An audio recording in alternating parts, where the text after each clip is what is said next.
का सर फटा था ना, उस 2016 में मैं अपने घर मर्सिडीज लेकर घूमता था। मैं कोई ललियां छलियां दा बाल नहीं है। मेरे घर वाले ऑलरेडी अल्लाह के शुक्र से, अल्लाह के करम से बने हुए थे। इसीलिए कभी भी उन्होंने मुझे पैसे की लालच करने को नहीं कहा कि पुत्र पैसियां दी लालच कर, ते पैसे वास्ते कुछ भी कर दी, अपना ईमान बेच दी, अपना दीन बेच दी, अपनी मारे खा ली। तुम लोग तो यहाँ तक गिर चुके हो कि वो तेरा दोस्त, वो क्या बोलते हैं, पिंकी, कपड़े तक तुम लोगों ने अपने उतार दिए हैं और अपनी ये वाली वीडियोस भी तुम लोगों ने सोशल मीडिया पर डाल दी हैं, सिर्फ और सिर्फ पैसे और फेम की लालच। यार बड़ा पैसा पैसा करता है यार, उन पैसे दे नाल इज्जत खरीद के वहां ना नहीं खरीद सकता मेरी जान, गालियां ही खाएगा और ता क़यामत गालियां खाएगा तू। इनके सर पर तू उछलता है ना, वो भी हमारे अपने ही है। एक सेकंड ये एक सेकंड लगेगा तुझे नहीं ना पता। मैंने कभी ना शौकिया नहीं मारी सोशल मीडिया पर आकर कि मेरा ख़ानदान कौन सा है, मैं कहाँ से बिलोंग करता हूँ। मैंने कभी अपनी मामे चाचों का लाइफस्टाइल नहीं दिखाया, शौकिया नहीं मारी, क्योंकि असी पिछों रजे हैं। अगर असी पिछों भुखे होंगे ना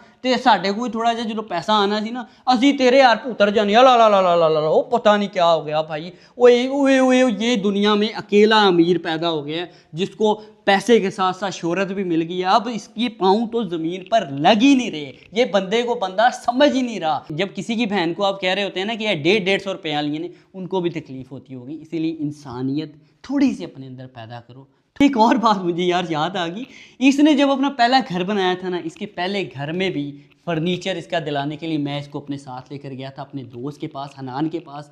वहाँ पर मैंने इसको फर्नीचर दिलाया, हनान के आगे हाथ जोड़े कि प्लीज़ इसको थोड़ी बहुत रियायत कर दे, इसके साथ थोड़ा बहुत कोलैब कर ले, थोड़े बहुत ये तुझे पैसे दे देता है तो इसको फर्नीचर दे दे इसके नए घर का। तो हनान ने मेरे कहने पर तुझे तेरे नए घर का फर्नीचर दिया। फिर उसके बाद जब तूने दूसरा घर जहाँ पर अभी आप रहते हैं, बादशाह सलामत का महल, उस घर में भी जब तूने वो घर बनाया तो तब तुझे फर्नीचर की ज़रूरत थी, तो तू सीधा हनान के पास चला गया था। हनान ने तुझे कहा कि भाई मैं तुझे नहीं जानता ना, मैं तुझे ऐसे फर्नीचर दूंगा, जा जुल्करनैन को अपने साथ लेकर आ, फिर मैं तुझे फर्नीचर दे दूंगा। फिर तूने मुझे कॉल की तो मैंने तुझे कहा कि ठीक है भाई चलते हैं, 2-3 दिन तक प्लान करते हैं। फिर मैं तेरे साथ गया, जाकर मैंने तुझे फर्नीचर हनान से दिलवाया। तब तू फिर हनान से खुद ही डील करने की कोशिश कर रहा था, तो हनान ने तेरा मुंह रोक दिया था कि चुप कर जा, जुल्करनैन जो कहेगा वो करूंगा, उसके अलावा कुछ नहीं करूंगा। देख जिस फर्नीचर पर तू सो रहा है ना, वो भी तुझे मैं ही अपने साथ लेकर गया था और दिलवा कर लाया था। अगर तू भूल गया ना इस बात को